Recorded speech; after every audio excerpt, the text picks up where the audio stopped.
सहनावतु सहनो भुनक्तु सह वीर्यं करवावहै तेजस्विनावधीतमस्तु मा विद्विषावहै। ओम शांति शांति शांति। नारायण समारंभां शंकराचार्य मध्यमां श्री विश्वदेव प्रियंतां वंदे गुरु परंपरां वंदे गुरु परंपरां। श्री राम जय जय राम। श्री राम जय जय राम। श्री राम जय जय राम। श्री राम जय जय राम। श्री राम जय जय राम। श्री राम जय जय राम। धर्म की अधर्म का प्राणियों में विश्व का सनातन धर्म की नमः पार्वती पते हर हर महादेव। पूज्य गुरुदेव भगवान की जय। केतु मालेश्वर भगवान की जय। आज के आनंद की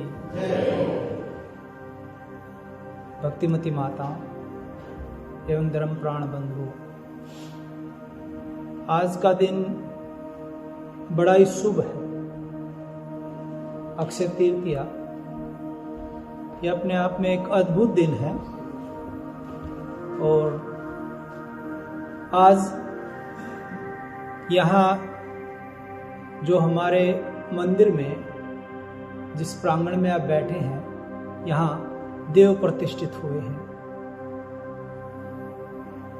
मूर्तियों में देव की प्रतिष्ठा हुई है। और इसके पीछे देखिए हेतु मैं आचार्य शंकर जी हैं और आप लोगों की मेहनत, आप लोगों की इच्छा। भगवान तभी प्रकट होते हैं जब बहुत लोग चाहते हैं। बिना चाहे भगवान आते भी नहीं आसानी से। मैं आपको बताऊं, एक छोटी सी कहानी से शुरू करूंगा। आप जानते हैं भगवान श्री कृष्ण गोकुल में जब वास कर रहे थे नंद बाबा के यहाँ, छोटे थे बहुत, उनके ऊपर जन्म से ही बहुत सारी आसुरी शक्तियां उनको, कभी पूतना आ गई, कभी बकासुर, कभी अघासुर, अनेक असुरों ने भगवान को के हाथों से मुक्ति पाई। आप सभी जानते ही हैं इस बात को। तो माताजी बड़ी, उनकी माताजी यशोदा जी, वो बड़ी डरी हुई थी अंदर से। उनको पता नहीं था ये भगवान है। माता का हृदय है बच्चे के प्रति, ये निश्चित ही है, प्रत्येक माँ का हृदय। माँ उसके ऊपर से जो दिए होते हैं ना, दिए उतार के यमुना जी में प्रवाहित कर रहे थे। दिए, पत्ते के दिए बना करके उस पर घी रखते जैसे करते हैं ना अपने यहाँ। तो माता करती जा रही थी, उतार के रख लिए 108 दिए सर के ऊपर से, जैसे 3 बार उतार करके। और माता जी का मन दियों में था, भगवान में नहीं। तो भगवान जी क्या कर रहे हैं? बालकृष्ण हैं, लीलाएं हैं। वो जितने में जा सकते थे, जितने गहरे में पानी में जा सकते थे, नदी में, यमुना जी में, वो जिस दीवे को माता जी दर्शित, माता जी दीव वो प्रज्वलित करती और नदी में माता जी बहा रही थी। भगवान श्री कृष्ण बाल रूप में लीला थी उनकी, वो उन दीवों को पकड़ पकड़ के वापस ला रहे थे। माता जी बहाती जा रही थी, वो ला रहे थे। माता जी का ध्यान जब गया, देखा रहे तो सारे दिए वापस ले आए। माता जी ने कहा, क्या कर रहे हो? भगवान श्री कृष्ण ने अपनी बाल्य स्वरूप लीला में उन्हें कहा, माता जी कम से कम जो मेरे सामने उसको तो मैं डूबने नहीं दूंगा। आप समझ गए? तो उसी प्रकार यहाँ इस क्षेत्र में अभी आचार्य जी बहुत अच्छा बोले, बिना मंदिर के गांव में ही रहना नहीं चाहिए।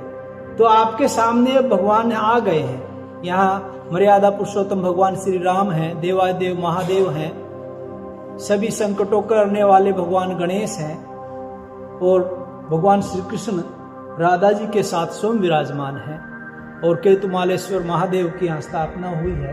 तो इतना दिव्य विग्रह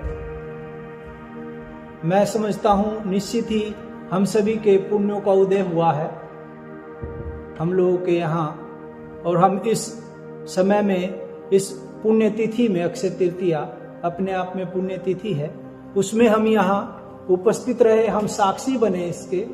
तो ये एक प्रकार से बहुत अद्भुत कार्य आप लोगों के द्वारा किया गया। ये हालैंड की जनता, सूरीनाम से जो आए लोग हैं, और जो भारत भूमि से जुड़े हैं, जो अपने हिंदू और सभी प्रकार के लोग जो यहाँ इस कार्य में किसी प्रकार भी सहयोगी हुए हैं, उन सबको मैं साधुवाद देता हूँ, धन्यवाद देता हूँ। और आज के दिन भगवती शक्ति जो यहाँ विराजित हुई हैं अभी श्रीयंत्र के रूप में, उनसे भी मैं प्रार्थना करता हूँ, यहाँ जितने भी देव जिस भी ग्रह में आज उपस्थित हुए हैं, प्रतिष्ठित हुए हैं, उन सब से मैं प्रार्थना करता हूँ कि आपके जीवन में सुख समृद्धि, आपके जीवन में आपके सभी कष्टों से आपका निवारण करके, आपके जीवन में जो चतुर्विध प्रसाद, जो चारों पुरुषार्थ हैं, धर्म अर्थ काम मोक्ष, आपके जीवन में आवे, ऐसी भगवती से मेरी प्रार्थना है। और आप सभी को पुनः मैं धन्यवाद देता हूँ। और आज देखिए, आज का दिन जैसे मैंने कहा अक्षय तृतीया है, एक नव आरंभ का दिन है। आज से एक नया आरंभ करना चाहिए। आज के दिन लोग नया वाहन खरीदते हैं, मकान खरीदते हैं, सोना चांदी खरीदते हैं, और आज के दिन दिया हुआ दान का बड़ा पुण्य है, बड़ा महत्व है। आज के दिन भगवान परशुराम जी का जन्म हुआ, हयग्रीव का जन्म आज ही के दिन हुआ, नर नारायण का जन्म आज ही के दिन हुआ, भगवान ब्रह्मा के पुत्र थे अक्षय, उनका जन्म भी आज ही के दिन हुआ। तो बड़ी बड़ी महाविभूतियों के जन्म हुए हैं आज के दिन। तो इसलिए ये दिन बड़ा पुण्य है। और आज के ऐसा हमारे यहाँ मान्यता है, आज का जो मुहूर्त होता है वो सर्वशुद्ध मुहूर्त होता है। इसमें कोई स्पेशल वो देखने की जरूरत नहीं, पंचांग देखने की जरूरत नहीं, ये शुद्ध माना जाता है। आकातीज भी कहते हैं इसको, अक्षय तृतीया को। तो ये अद्भुत मुहूर्त है। तो इसमें कोई भी नया कार्य हमारे जीवन में, हमें भी देखिए हमारे जीवन में हमें क्या करना है, इसका चिंतन आपको करना चाहिए।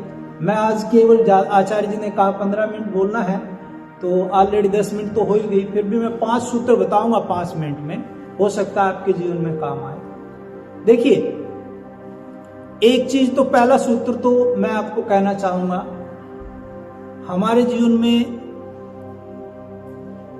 ग्रेटिट्यूड मीन्स थैंकफुलनेस, हमारे जीवन में ये होना चाहिए।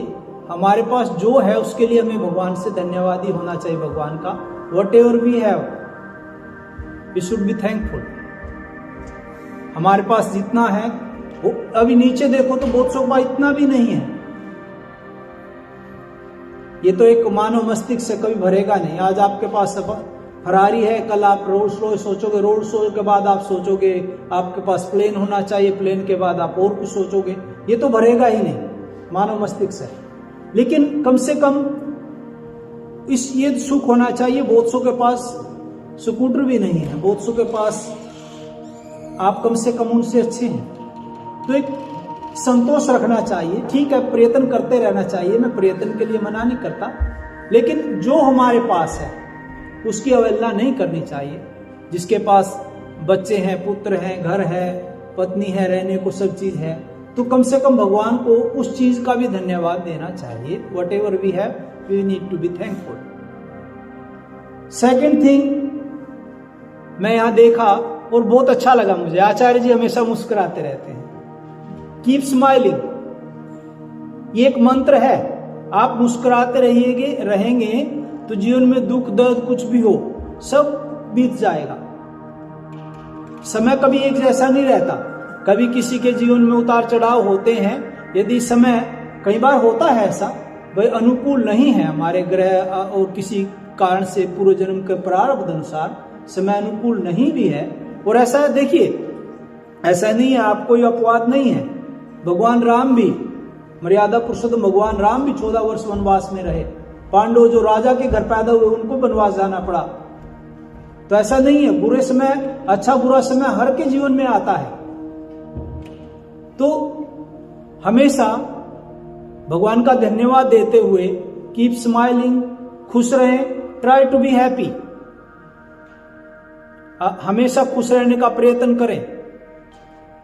और दूसरी बात मैं कहूंगा, बी योर ओन बॉस, आप अपने बॉस आप ही हैं। दूसरों को अलाउ मत कीजिए कि कोई भी आए आपका मूड बिगाड़ के चला जाए। भाई आप दूसरों के, आप यदि आप बॉस हैं तो आप दूसरों को अलाउ कैसे कर सकते हैं? अपनी शांति को भंग होने मत दीजिए। यदि sometime it happens, if you don't have whatever you want,